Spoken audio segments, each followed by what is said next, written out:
The text came in at 2:14 a.m. Hey, your wife's at the Mirage. Thought you should know. First I thought it was a prank. Who sends a message like that in the middle of the night? But when I saw the photo attached, blurry but clear enough to make out Emily's floral dress and the familiar fall of her hair, my stomach turned to stone. She wasn't supposed to be at the Mirage.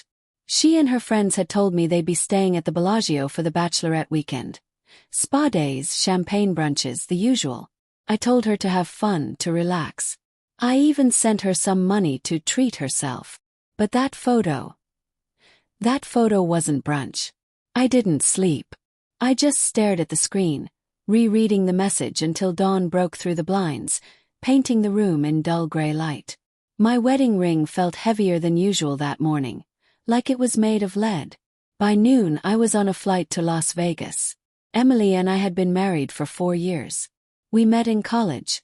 She was laughter and light, the kind of person who made strangers feel like old friends. I was drawn to her like everyone else was, but she'd chosen me. Or at least that's what I'd believed. She'd always said she loved how steady I was, her rock, her calm in the storm. I never thought steady would one day mean boring. I told myself I wasn't going there to confront her. I told myself I just needed to see, to know.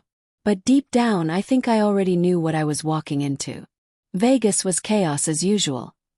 Heat shimmering off the asphalt, the smell of cigarette smoke and expensive perfume everywhere. The Mirage loomed up ahead, gold and glass glittering like a mirage itself.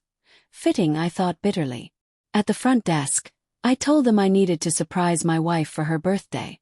I'd learned long ago that if you sound polite and carry a wedding ring, most people don't question much. Within minutes, I had her room number. Room 2124. My pulse was pounding as I rode the elevator. Each floor's ding was another nail in the coffin of my denial. When I reached her door, I could hear laughter.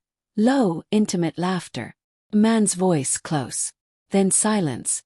Then something else, the sound of bedsheets shifting, a soft moan that made my heart seize. For a long moment I couldn't move. My hand hovered over the handle. Every part of me screamed to turn around, to leave, to pretend I hadn't heard. But I needed the truth, even if it broke me.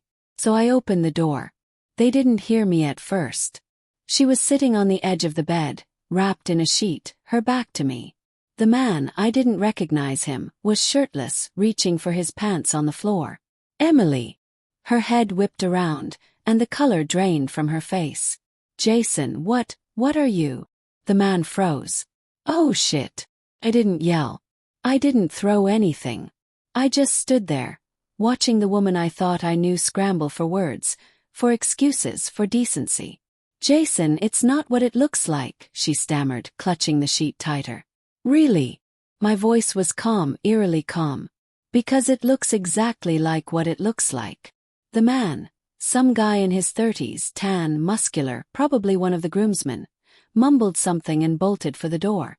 Emily didn't even look at him. Her eyes were locked on me, wide and glistening. Please, she said, stepping closer. Let me explain. Explain what? Asked. How a weekend with your friends turned into this. Tears streamed down her cheeks. I was drunk. We were all drunk. It didn't mean anything. I laughed short and hollow. That's supposed to make it better. Jason, please. She reached for me but I stepped back. I love you. I swear I do. I made a mistake. The word mistake hit me like a slap. You made a choice, I said quietly. You chose this. I left before she could say anything else. I didn't trust myself to stay. I walked out of the hotel, past the endless noise and lights, into the harsh daylight that felt like it was mocking me. I ended up sitting in a cheap diner across the street, staring into a cup of black coffee that had gone cold. The city outside was alive, laughter, music, life, and I felt dead inside. That's the cruelest part about betrayal. The world doesn't stop for you. He called me. Dozens of times. Texted too. Please talk to me. It didn't mean anything. I can fix this. I'll do anything. I didn't respond. Not for 2 days. When I finally did, it was a single line. We need to talk when you get back. She came home looking like she hadn't slept in days. Pale, broken, terrified.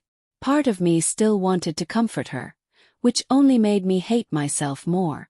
We sat in the kitchen, the same one where we'd made pancakes on Sunday mornings, the same one where she'd once danced barefoot to old love songs, and she told me everything.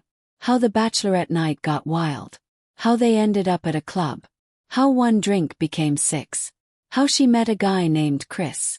How it just happened. She said she couldn't remember all of it. That it didn't mean anything. That she wished she could take it back. I listened. I didn't yell. I didn't cry. I just let her talk until her voice cracked and there was nothing left to say. Finally I asked her, "Would you have told me if I hadn't shown up?" She didn't answer. She didn't need to. That silence said everything. I moved out a week later. She begged me to go to counseling to give her a chance to prove herself. But trust doesn't grow back like that. Once it's burned, it leaves ashes where love used to live. For months, I replayed that night in my head. The laughter behind the door, the look on her face when she saw me. I wondered what I could have done differently. Was I too distant? Too busy with work? Too steady? Just like she'd said? But every time I thought of forgiving her, that image came back. Her in someone else's arms, whispering things that used to be mine. And I knew I couldn't unsee it. A year later I went back to Vegas. Not to chase ghosts but to bury them.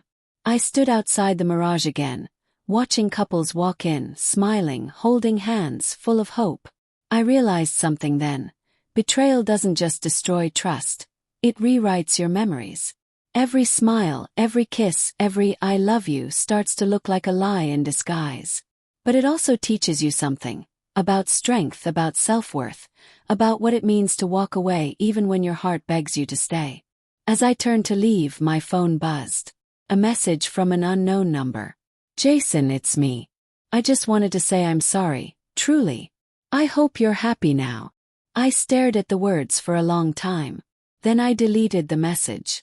Some stories don't need an ending. They just need peace.